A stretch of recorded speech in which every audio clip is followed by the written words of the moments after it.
Hello friends, आज हम explain करने वाले हैं कैस्टल के चैप्टर नंबर 6 को। पिछले चैप्टर में हमने देखा डीएस सिक्योरिटी प्रेसिडेंट डीएक्सओ ने डीएस सिक्योरिटी हेड के 3rd रैंक के बंदे को मार डाला क्योंकि वो बंदा सुमिन के जंगी यार्ड पर कब्जा नहीं कर पाया। फिर डीएक्सओ अपने एक बंदे से बोलता है, डेग्योन, मैं ये काम तुम पे सौंप रहा हूँ, जाओ उन दोनों और जंगी यार्ड को तुम देखो। अब डेग्योन बोलता है, ये सब मुझ पे छोड़ दीजिए सर। चैप्टर के स्टार्ट में हम देखते हैं सुमिन के जंगी यार्ड का सीन, जहाँ एक कमरे में जिंताई और सुमिन सो रहे होते हैं।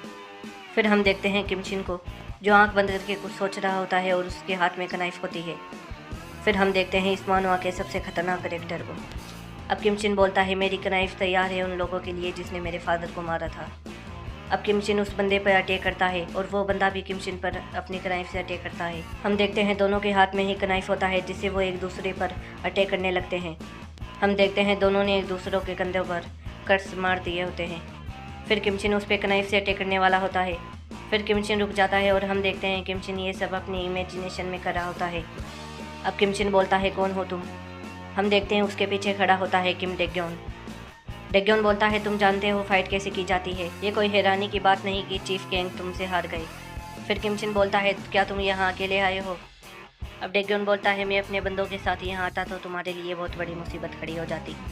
मैं बस यहाँ तुमसे यही कहने आया हूँ, अगर तुम जिंदा रहना चाहते हो तो शाम तक इस जंगी यार्ड को खाली कर देना।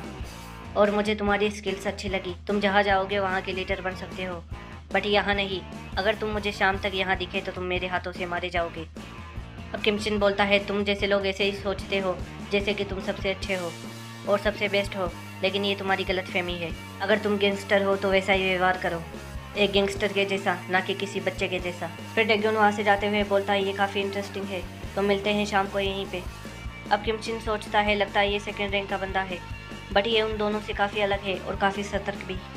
अब हम देखते हैं सुमिन के गैंग मेंबर जिंताई और किमशिन को होम की जानकारी दे रहे होते हैं। अब वो मेंबर बोलता है, चलो मैं स्टार्ट करता हूँ। इस मेंबर का नाम ली चोलमिन है और ये ब्यूजिन फिक्शन के लिए काफ़ी समय से काम कर रहा है। मिन बोलता है, डीएस सिक्योरिटी पहले ओरिएंट फिक्शन नामक एक छोटी सी ऑर्गेनाइजेशन हुआ करती थी, लेकिन 2 साल पहले उन्होंने पलक झपकते ही होम पर कब्जा कर लिया। यन डीएक्सओ अपनी स्ट्रेंथ के लिए फेमस है, बट किम जेहुन की हिशो कंस्ट्रक्शन के साथ की वजह से डीएस सिक्योरिटी इन ऊंचाइयों पर पहुंच पाई। होम में पहले काफ़ी ऑर्गेनाइजेशन हुआ करती थी, बट अब मोस्ट जगहों और ऑर्गेनाइजेशन पर डीएस सिक्योरिटी ने कब्जा कर लिया। उन्होंने पैसे कमाने के लिए रीडेवलपमेंट प्रोजेक्ट्स लिए और ड्रग्स भी बेचे। अब जिंताई बोलता है, आप हिशो कंस्ट्रक्शन की बात कर रहे हो, जो कंस्ट्रक्शन के नाम पर ड्रग्स का बिजनेस कर रहे हैं। अब सुमिन बोलती है, वो अच्छे पैसे बनाते हैं इसलिए उनके साथ पॉलिटिशियन है और उनका पलड़ा भारी है। वो ऊपर से देखने में एक कॉरपोरेशन कंपनी है, बट वो अंडर कवर गैंगस्टर है। अब सुमिन के गैंग का दूसरा मेंबर जिंताई की तरफ देखते हुए बोलता है, आपके पास कोई प्लान है? वैसे हमारे पास उनकी तुलना में कुछ भी नहीं। अब हमें इसके बारे में बताया जाता है, इसका नाम शिन वॉन इल है और ये ब्यूजिन फिक्शन का एडवाइज़र है। अब किमशिन बोलता है, हम अगर ऐसे ही सोचते रहेंगे कि उनके पास हमसे ज़्यादा पैसे और संख्या है तो हम उनसे जीत नहीं पाएंगे। अगर हमें उन्हें पीछे धकेलना है तो उनकी कोई वीकनेस ढूंढनी पड़ेगी, फिर हम उन्हें एक ही झटके में ख़त्म कर देंगे। और इस काम में जिंताई तुम्हारी मदद करेगा वहाँ से ड्रग्स लाने में। फिर सुमिन बोलती है, आप ड्रग्स के साथ क्या प्लानिंग करने की सोच रहे हो? अब किमशिन डेग्योन की फ़ोटो निकालते हुए बोलता है, मुझे वो सैंपल्स इसलिए चाहिए ताकि मैं उनके और एरियाज़ को डिस्ट्रॉय कर सकूं। अब किमशिन फ़ोटो उन्हें दिखाते हुए बोलता है, आज सुबह मेरी इस बंदे से मुलाकात हुई और ये रात को फिर से यहाँ आएगा। अब इल बोलता है, ये बास्टर्ड किम डेग्योन यहाँ आया था। फिर किमशिन सुमिन से बोलता है, क्या तुम इसे जानती हो? सुमिन बोलती है, हाँ थोड़ा बहुत। वो अपने सर पर हाथ लगाते हुए बोलती है, अगर ये यहाँ आ रहा है तो हमें ड्रग्स के बारे में नहीं सोचना चाहिए। वो बोलती है, येलो हेयर वाले, तुम्हें भी यहीं रुक कर हेल्प करनी चाहिए उसे रोकने। अब किमशिन बोलता है, मैं किम डेग्योन को अकेले संभाल लूँगा, जिंताई तुम उनकी मदद करो ड्रग्स लाने में। फिर सुमिन बोलती है, मुझे लगता है आप किम डेग्योन को किंग मिनजे के सेम लेवल का समझने की गलती कर रहे हो, वो उससे अलग है।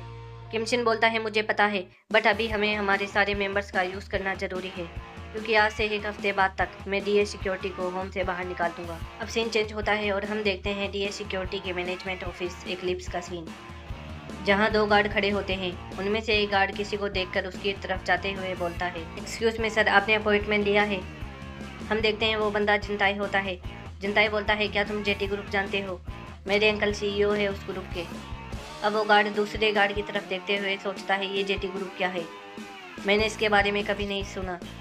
अब जिनताई बोलता है अखबार पढ़ा करो और न्यूज़ देखा करो, ये ग्लोबल कंपनी है जिसकी मेरे अंकल CEO है। जल्दी दरवाज़ा खोलो, अगर नहीं खोलोगे तो बहुत पछताओगे। ये सुन के गार्ड डर जाते हैं और जिनताई को वहाँ एंट्री दे देते हैं। अब सुमिन किमचिन से कॉल पर बोलती है वो अंदर जा चुका है। फिर वो बोलते हैं क्या मैं सच में इस पे ट्रस्ट कर सकती हूँ।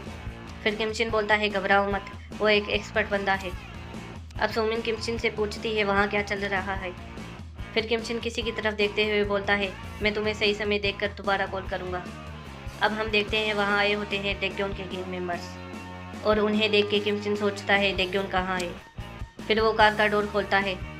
फिर हम देखते हैं उन बंदों के पीछे से एक बंदा आगे आते हुए बोलता है आप अकेले हो, वाकई आप बहादुर हो। फिर वो बोलता है डेक्योन थोड़ा बिजी था इसलिए मैंने उसकी जगह ले ली। क्या आपको ये ठीक लगा? हम दोनों ही सेम लेवल के हैं। अब किमचिन उसे देखते हुए सोचता है ये बंदा मेरी इन्फॉर्मेशन लिस्ट में नहीं है, पर काफ़ी मज़ेदार होगा इसे हराना। और ये चैप्टर यहीं ख़त्म हो जाता है। मिलते हैं नेक्स्ट चैप्टर में।